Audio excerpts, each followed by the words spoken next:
사도행전 26장은 지난 주일에 보았던 다니엘서와 좀 비슷한 무대에서 진행되는 것을 우리가 알 수 있습니다.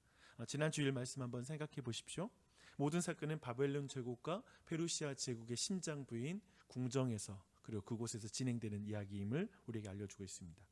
포로로서 왕국에서 일하는 다니엘은 왕 외에 다른 신 혹은 사람에게 무엇인지 구하면 죽이겠다라는 이 세상나라 절대 권력자 앞에서 자신의 유일한 기도의 대상이신 그 진정한 왕은 누구인지를 선포하는 것을 보게 되죠.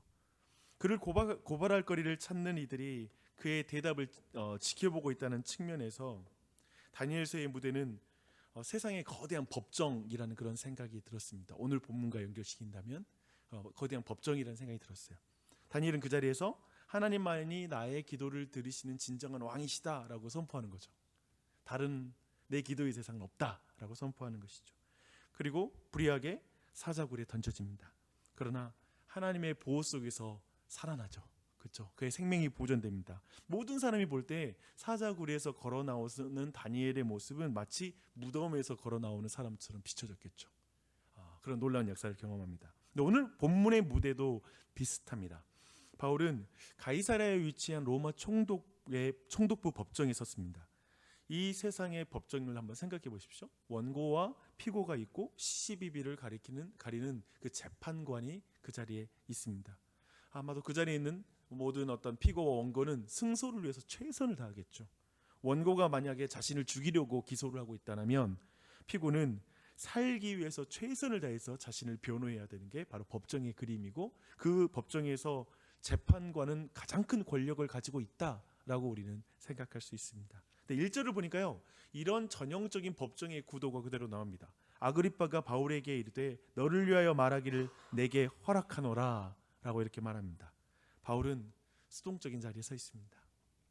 다니엘도 수동적인 자리에 서 있고요, 바울도 수동적인 자리에 서 있습니다.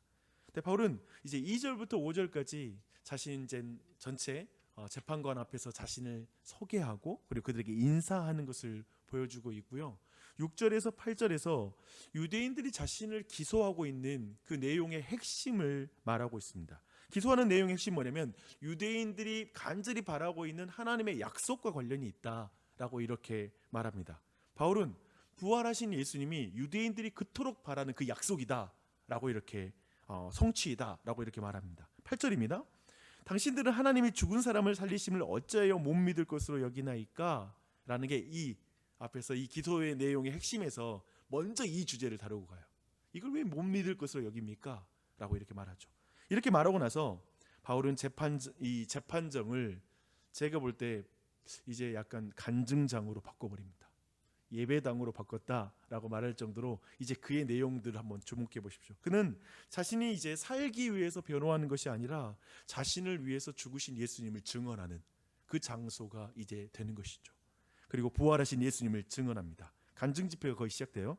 그래서 대강의 내용은 이렇습니다. 먼저 크게 세 가지 부분으로 바울의 이 변호하는 이 장면을 구분할 수 있는데, 먼저 BC 스토리, Before Christ, 그러니까 예수님 만나기 전 이야기를 합니다. 내가 젊었을 적 어떻게 산지 유대인들이 다 압니다. 나는 유대교에서 가장 엄격한 바리새파에서 활동했습니다. 그때 내가 예수 이름을 따르는 자들을 핍박하고 죽이는데 앞장선 그 사람이었습니다. 누구보다 앞장섰던 그 사람이었습니다. 예루살렘에서 그 일을 하다가 결국에 다른 나라 도시까지 가서 그 핍박하는 일을 하려고 했습니다. 이것을 첫 번째 이야기하고요. 두 번째 파트는 자신이 변화된 이야기를 합니다. 한 번은 다메섹으로 가는 길이었습니다. 밝은 빛, 해보다 밝은 빛이 나와 그리고 우리 함께했던 모든 사람들을 둘러쌌습니다. 그때 히브리 말로 말씀이 들렸습니다. 사울아 사울아 네가 왜 나를 핍박하느냐? 도대체 누구길래 나의 이름을 알지? 또 내가 핍박했다니 도대체 내가 누구를 핍박했다는 거야? 라고 저는 물었습니다. 그래서 나는 네가 핍박하는 예수라. 바울이 그토록 죽이려고 했던 예수쟁이들을, 사실 바울이 그토록 죽이려고 했던 건 예수쟁이들이 아니라 예수를 죽이고 싶었죠. 그렇죠? 예수라는 그 소문을 다 죽이고 싶었죠. 근데 그가 말하는 거죠. 그때까지 예수는 자신의 죄로 죽은 죄인이었는데 그날 바울은 부활하신 예수님을 만나버린 거예요. 그렇죠? 그로 말미암아 변화되죠. 근데 세 번째 이야기, 이제 그의 이야기의 세 번째 이야기는 자신이 왜 전도자가 되었는지 그 이유를 말하는 부분으로 세 번째 파트가 진행됩니다. 예수님은 나는 네가 핍박하는 예수라라고 말씀하고, 생각해보면 이 말을 들었을 때 바울이 얼마나 충격을 먹었을 생각해봐요. 충분히, 그리고 차분히 그 벌어진 상황을 생각하기 전에 엄청난 사명을 주세요. 그 내용이 16절에서 18절까지 내용이 나옵니다. 이 내용 너무 중요하니까 한번 같이 볼게요. 함께 읽었으면 좋겠습니다. 그 중에서 시작. 일어나 너의 발로 서라. 내가 내게 나타난 것은 곧 내가 나를 믿어 거룩하게 된 무리 가운데서 기업을 얻게 하리라 하더이다. 죄송합니다. 함께 다시 한번 읽겠습니다. 시작. 일어나 너의 발로 곧 내가 나를 믿어.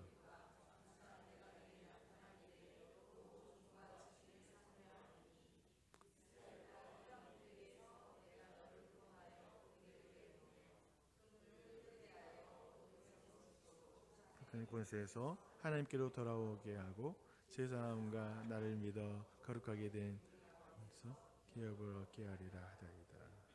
아멘. 예수님은 바울을 이스라엘과 이방인의 사도로 이렇게 불렀고 그것 때문에 지금 그 자리에 서 있다라고 이렇게 이야기를 바뀝니다. 근데 이 바울의 간증을 이제 전체적으로 내용을 딱 요약하면 이런 내용으로 말할 수 있습니다. 나는 과거에 예수 믿는 자를 핍박하기 위해 걸어 다녔던 그 길을 이제 예수님을 전하기 위해서 다니고 있습니다. 핍박자가 증인이 되었습니다. 제가 그 사람입니다. 어떻게 이런 변화가 가능할까요? 어떻게? 해보다 밝은 빛 속에서 나를 찾아오신 부활하신 예수님을 만났기 때문입니다. 그리고 그분이 나를 이방인과 이스라엘에게 고난과 부활의 복음을 전하는 증인이 되라고 하셨습니다. 지금 유대인들은 지금 예전에 저처럼 행동하는 것입니다. 부활하신 예수님이 유대인들이 그토록 보기 원하는 하나님의 약속이라는 걸 믿지 못하니 지금 내가 저질렀던 죄악을 나에게 반복하는 것입니다. 이러한 논리의 말을 하는 것이죠.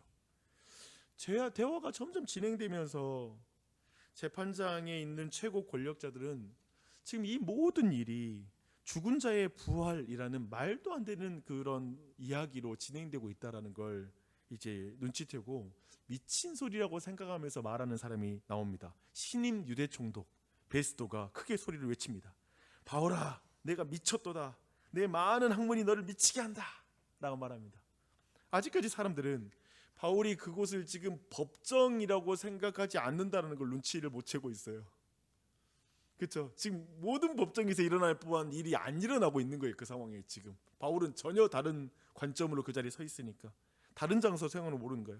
바울의 이 말에 아그리빠는 늦게야 이제 바울이 한마디 말을 더 하는데요. 그 말에 아그리빠는 이제 모든 걸 눈치를 챕니다. 27절입니다. 아그리빠 왕이여, 선지자를 믿으시나이까? 믿으시는 줄 아나이다. 아그리빠가 말합니다. 네가 적은 말로 나를 권하여 그리스도인이 되게 하려느냐? 이제 의도를 파악한 거죠. 지금 뭐 하는 짓인지, 지금 내 앞에서 이 무슨 말 하는데 얘가 지금 뭐 하려고 하는지를 눈치를 챈 거예요. 네가 나를 지금 그 적은 말로 지금 전도하려고 있느냐 지금? 라고 말하는 것입니다. 바울은 그 말을 이렇게 외칩니다. 바울이 이르되 말이 적으나 많으나 당신뿐 아니라 오늘 내 말을 듣는 모든 사람도 다 이렇게 결박된 것 외에는 나와 같이 되기를 하나님께 원하나이다. 아멘. 아멘. 자, 바울은 자신의 무죄함을 증명하기 위한 변호가 아니라 사실은 부활하신 그리스도를 증언하고 있습니다. 바울은 스스로 살기 위해서 지금 말하는 것이 아니라 자신을 살리기 위해 죽으신 예수 그리스도를 지금 그들에게 전하는 거죠. 그 사람들 살리려고 말씀 전하고 있는 것이죠. 그 법정 안에 있는 그 유력한 자들, 최고 권력자들을 살리려고 말씀을 전하고 있습니다. 바울의 이런 증언을 보면서 제가 이제 묵상했던 이제 핵심 예요. 이거 오늘 나누고 싶었어요. 뭐냐면 이제 무대가 완전히 새롭게 보이더라고요. 이 장면까지 제가 묵상하면서 어떻게 보이냐면 바울은 하나님의 법정 앞에서 세상 법정이 그 안에 있는 것으로 보는구나. 사실 그 거대한 현장이 하나님의 법정이라는 거예요. 하나님 앞에. 그래서 바울은 진정한 심판주 앞에서 죄와 사망이라는 형벌을 당할 수밖에 없는 베스도, 아그리빠, 그들에게 그들을 살릴 수 있는 그 복음을 지금 증언하고 있는 것이죠. 하나님의 법정 앞에서 당신을 위해서 진정한 심판을 당한 분이 계신 예수 그리스도입니다. 그분은 당신을 위해서 죽으셨고 부활하신 분이십니다 라고 지금 그들에게 참으로 평안의 복음이요, 놀라운 살리는 복음이요, 또한 심판의 복음을 그들에게 증언하고 있다는 것이죠. 이 장면으로 완전히 새롭게 보이는 거예요. 그런 의미에서 이 말씀의 묵상이 오늘 말씀 안에 우리 모두에게 좀 적용하고 싶은 분이 이런 생각이 들었습니다. 오늘도 우리는 세상으로 나아갑니다. 그곳에는 권력자가 있습니다. 우리보다 강한 자들이 즐비할 것이고, 그리고 우리는 거기서 수동적인 자리에 있을 수 있습니다. 직원이에요. 윗사람이 시키면 시키는 대로 살아야 되는 사람일 수 있어요. 끊임없이 그 사람들을 우리를 평가해요. 이 사람이 잘하나 못하나, 나에게 이익이 되게 행동하나 하지 않나 라는 걸 계속 평가할 것입니다. 우리는 그곳에 끊임없이 내 실력을 증명해야 될 거예요. 세상도 어떤 의미에서의 법정인 것 같아요. 끊임없이 나를 증명해야 되는, 나는 이곳에 쓸모가 있는 사람입니다. 이곳에서 나는 꼭 필요한 사람입니다. 나 실력이 있어요 라고 자신을 증명해내야 생존할 수 있는 곳, 그것이 세상인 것 같습니다. 우리는 그들에게 당신을 내가 싫어하는 게 아니라 좋아한다라는 호감을 표시해야 되고, 표정으로 또 여러 가지 감정적인 소비로 우리는 계속해서 자신을 그 사람들에게 어필해야 되는 그런 자리인 것 같습니다. 그리고 우리는 그 가운데 좋은 심판을 받아서, 좋은 평가를 받아서 거기에 기대어 살아가는 게 너무나 중요한, 회사 생활 하려면 그래야 되고 이 세상에서 살려면 그러한 세상이라는 걸 느끼게 됩니다. 그러나 그 자리에서 우리 모두가 거기서 어떻게 하나님의 사람으로 설 수 있을까 했을 때, 우리가 단지 이 땅에서 먹고 살기 위해, 아니면 내 자신이 좋은 평가받기 위해서 끊임없이 그 모든 걸 채워야 하는 인생이 아니라, 아니야, 이 세상은 하나님의 거대한 법정이야. 지금 나를 평가하는 모든 사람마저도 하나님의 평가 앞에 있는 거야. 하나님의 심판 앞에 있는 거야. 하나님의 다스림 앞에 있는 거야. 그러하게 다니엘처럼, 그러하게 다니엘이 어떤 의미에서는 이 사람들 앞에 내가 심판받는 것보다 난 하나님 앞에 심판받는 자로 서는 그 믿음이 있을 때, 그들의 심판과 상관없이 하나님 앞에 기도하는 자로 살 수 있는 것이 아니겠습니까? 우리가 이 땅에 살아갈 때 세상 사람의 평가로 모든 것이 평가된다면 우리는 그들이 싫어하는 짓을 할 수가 없겠죠.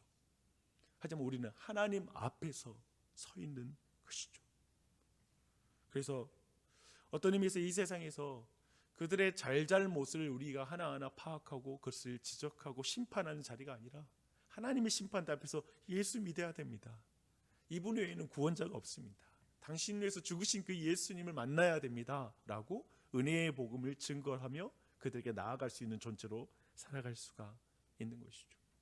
주 안에 사랑하는 여러분, 오늘도 우리는 세상에 나가요. 우리는 수없이 많은 문제들을 경험해요. 그 모든 문제 앞에서도 지금 이 모든 것이 하나님께서 지금 그 뒤에 계시다, 하나님 앞에서 나는 행할 뿐이다, 이 앞에 우리는 세상 사람들 앞에서 나는 행동하는 것 같지만 나 하나님 앞에서 이 모든 걸 하고 있는 거야, 주님이 내 기준이야 라고 말하면서 그 걸음을 걸어가는 것, 그것이 바로 사도 바울의 이 증인으로서 살아가는 삶이 아닌가 싶습니다. 사랑하는 여러분, 여러분의 많은 걸 증명하고 싶을 거예요. 나 괜찮은 사람, 이 땅에 살만한 이유가 있는 이유도, 그 어떤 것보다 나를 위해서, 나를 살리기 위해 죽으신 예수 그리스도를 증언하는 삶, 그 삶을 살아가는 이 한날이 되시기를 축원합니다. 기도하겠습니다.